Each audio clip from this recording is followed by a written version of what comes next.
ఆ రోజు జగన్మోహన్ రెడ్డి చెప్పిన మాట దేవుడు నిర్ణయిస్తాడంట. ఏది ప్రమాణ స్వీకారం డేట్ని దేవుడు నిర్ణయిస్తాడని చెప్పాడు. కాబట్టి చాలా భ్రమల్లో, చాలా ఊహల్లో తన ఓటమిని తనే ఒప్పుకున్నాడు.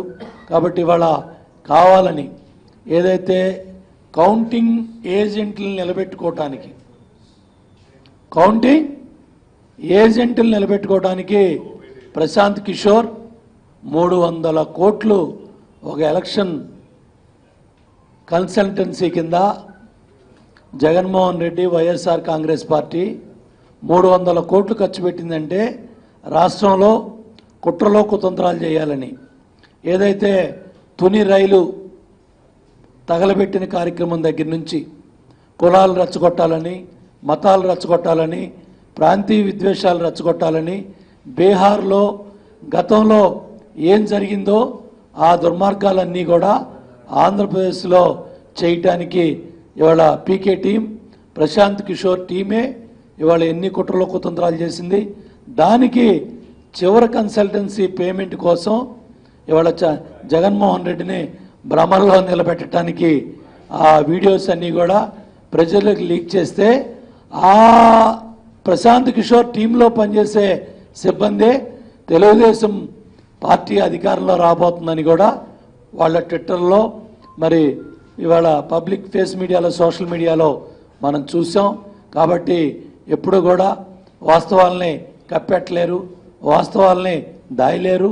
ఇవాళ మీరు ఎన్ని దుర్మార్గాలు, కుట్రలో కుతంత్రాలు చేసినా మోడీ గారు ఓ పక్క, కేసీఆర్ ఓ పక్క, జగన్ రెడ్డి ఓ పక్క, రోజు లోటస్ పాండ్లో పొద్దున్నే బయలుదేరి సాయంత్రానికి లోటస్ పాండ్కి చేరి కేసీఆర్ కేటీఆర్ డైరెక్షన్లో కేసీఆర్ గారితో కలిస్తే తప్పేంటి, పోలవరం ప్రాజెక్టు ఆపమని సుప్రీంకోర్టులో కేసులు వేసిన కేసీఆర్ నీకు ముద్దయ్యాడు.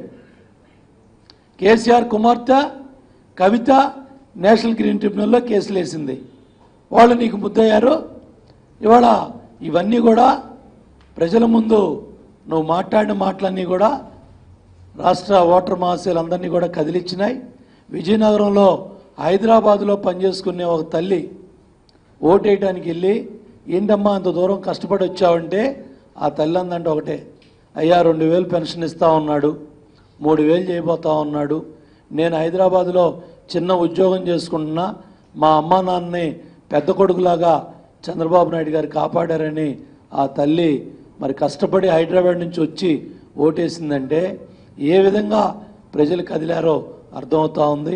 ఇవాళ చివరి రోజు పోలింగ్ రోజు కూడా ట్రాఫిక్ ఇబ్బందులు పెట్టి, బస్సులు ఆపి, ఎన్ని కుట్రలో కుతంత్రాలు చేసినా ఓటర్ మహాశయులు ప్రజలందరూ కూడా వివిధ రాష్ట్రాల నుంచి, వివిధ దేశాల నుంచి, వివిధ ప్రాంతాల నుంచి పెద్ద ఎత్తున తరలి వచ్చారు. వాళ్ళందరికీ కూడా పేరు పేరున ధన్యవాదాలు తెలియజేస్తా ఉన్నాను. మళ్ళీ ఇవాళ వైఎస్ఆర్ కాంగ్రెస్ పార్టీ శ్రేణులు రెచ్చగొట్టి గ్రామాల్లో గొడవలు ఇంకా పెంచాలని, లేకపోతే బూతుల దగ్గర కౌంటింగ్ ఏజెంట్లు నిలబెట్టుకోవడానికి ఇవాళ ఈ కుట్రలో కుతంత్రాలని కూడా గత 2-3 రోజులుగా చేస్తూ ఉన్నారు. డెఫినెట్గా పెద్ద ఎత్తున ప్రజలు ఇచ్చిన ఈ ఆశీర్వాదం చంద్రబాబు నాయుడు గారు పడ్డ కష్టానికి ఒక కూలిలాగా ఓటనే రూపంలో ప్రజలు ఆయన కష్టానికి ఓటిచ్చారు. 175 నియోజకవర్గాల్లో కూడా ఆయన కష్టాన్ని చూశారు, ఆయన పడ్డ శ్రమను చూశారు.